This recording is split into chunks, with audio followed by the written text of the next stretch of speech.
Craigslist BMW, driving it in the rain, and I don't know if you can tell from the reflection, that's not right. So, that was not a fun drive into work today. Let's see what else we've got. So, I mean, ideally, you can look back. I haven't done much on this car because my au pair has been driving it. But I've had this car now for 2 years. That's 2 for those of you who don't speak Spanish. And this window thing failed. And we've got the ABS and traction control light, which is usually a sensor. Like a wheel sensor or something. And then I've got a nice solid vibration while driving.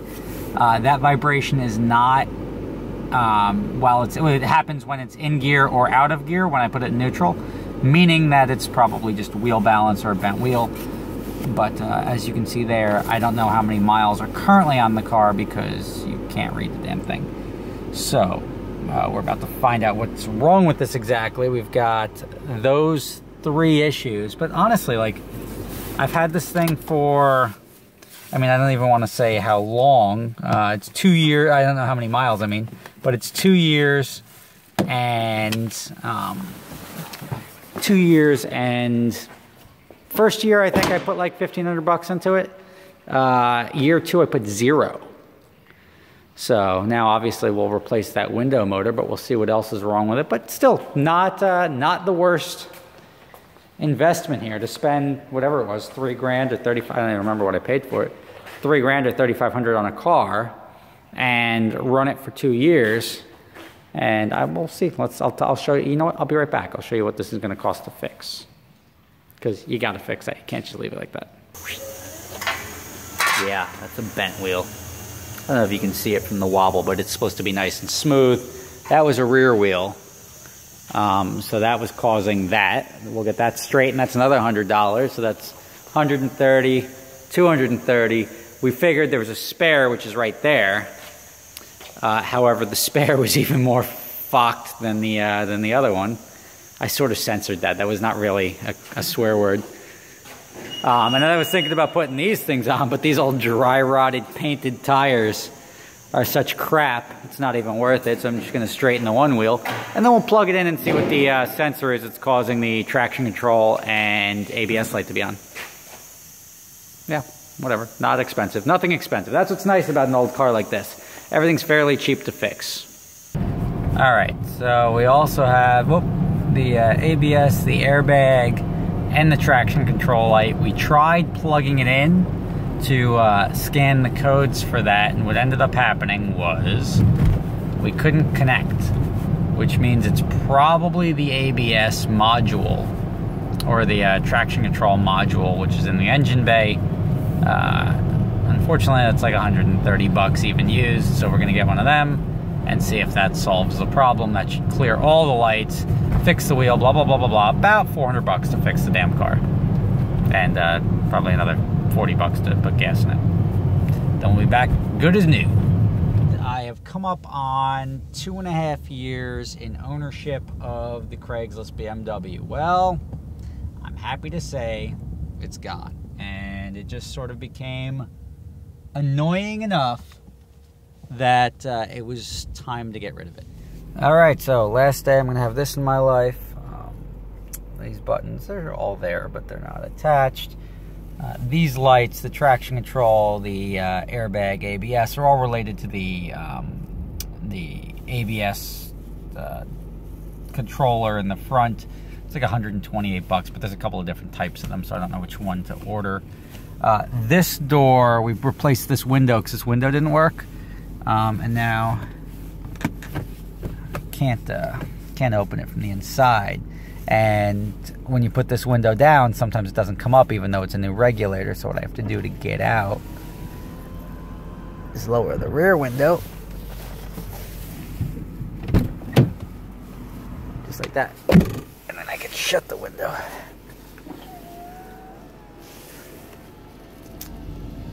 Yeah. So, had just about enough of this car. You know, like, some people just fall out of love. Me and this car, it's about that time. A little over 2 years. the stuff I expected to break. Like people told me that when I got it that the clutch was bad, and 2.5 years later, clutch perfectly fine, same clutch. So we'll see what happens. I'm driving over to check out another car, which you guys are about to see, and that'll replace this. And by the end of turn left onto West Forest Avenue. I'm gonna get rid of this one. S4 Convertible. Looks the part, right color, pretty clean. No significant damage other than the rear bumper here. Let me see if I can take a little closer look. Paint peeling off the valve covers. On both sides. Hood doesn't stay up, but that's just a shock. Little top piece there.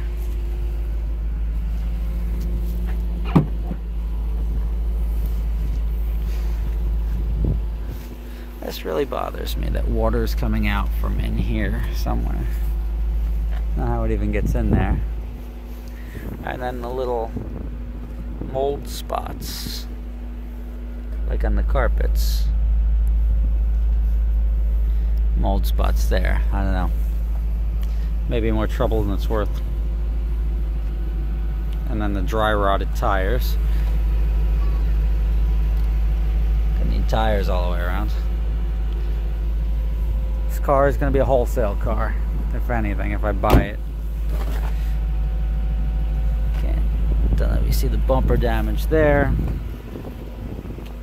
Love the color though. Bumper damage there. Hood dimples here.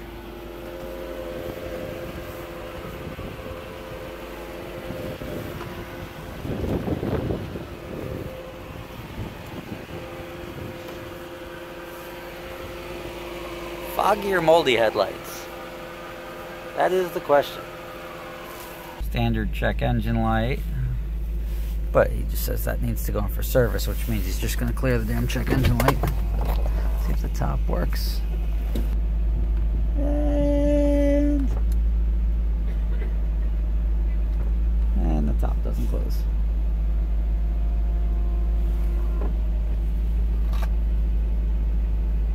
Alright, so this one's got its fair share of headaches.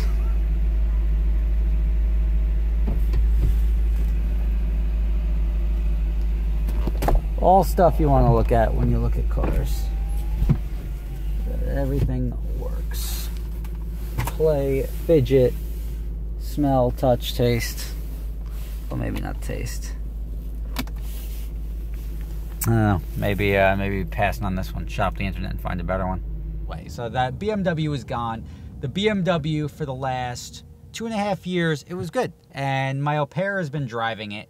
And when I bought it, I was told it needed a clutch. Still didn't need a clutch. The car went on its way.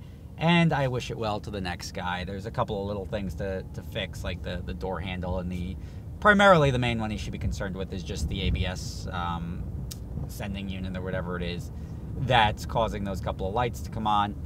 Then he's good to go. That car, I would probably sooner get in that car to go on a road trip than a lot of the other cars in the garage, because at least you know it's likely to make it across the country. That being said, there's a guy who just made a That Being Said video, which is like, he just went back to my videos and just cut out everything where I said, that being said, that being said, that being said. And clearly I say that a lot. You don't want to add to that? That being said, let's talk about the replacement, because my au pair needs a car, and since the Volt is a lease and she drives it more than the least like mileage allowance, I have to get her something else. So now I was shopping, and for me, I like to buy cars that I would also drive, like the 5 Series. I love driving the 5 Series. It's a good car, but it's run its course. I don't need another 5 Series. So I've been eyeballing either an S4, like an 04 S4 Convertible, especially in the blue one. I realized what you get at these little dealerships, and a lot of people, the car will sell eventually, but you have to realize a lot of dealerships will just polish a turd, and that's effectively what this car to me was.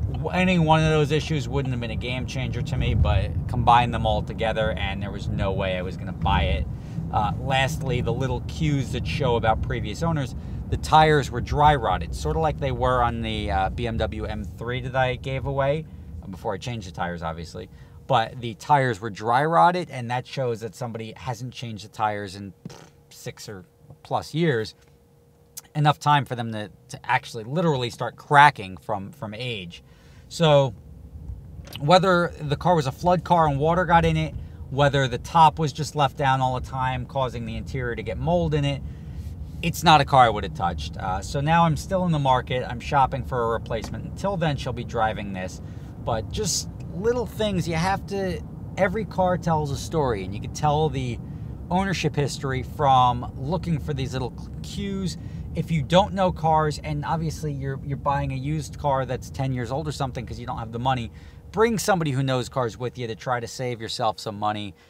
It's a very common thing in the auto world for people to polish turds, and it's not really to be fun to be on the recipient end. Me, knowing cars, was able to look in there and see these warning signs and run from that one. But now I'm still looking for an S4 or maybe even a M Roadster, like a 98 to 02 M Roadster. If I could dig one of those up in either red or blue for the right price, I will have a replacement car soon. So thank you guys for watching. I hope these tips helped you learn some things to look out for. If you see stuff that shows, I would say, unreasonable wear on a car, it's usually in a condition that you're not going to want. And regardless of what plastic is put on the carpets or how the vacuum lines are done to make it look really nice, make sure you see the overall signs that the car is telling you before buying it, because you could save yourself a lot of headache, and you don't want to buy a car that's going to cost more to repair than it did to purchase to begin with.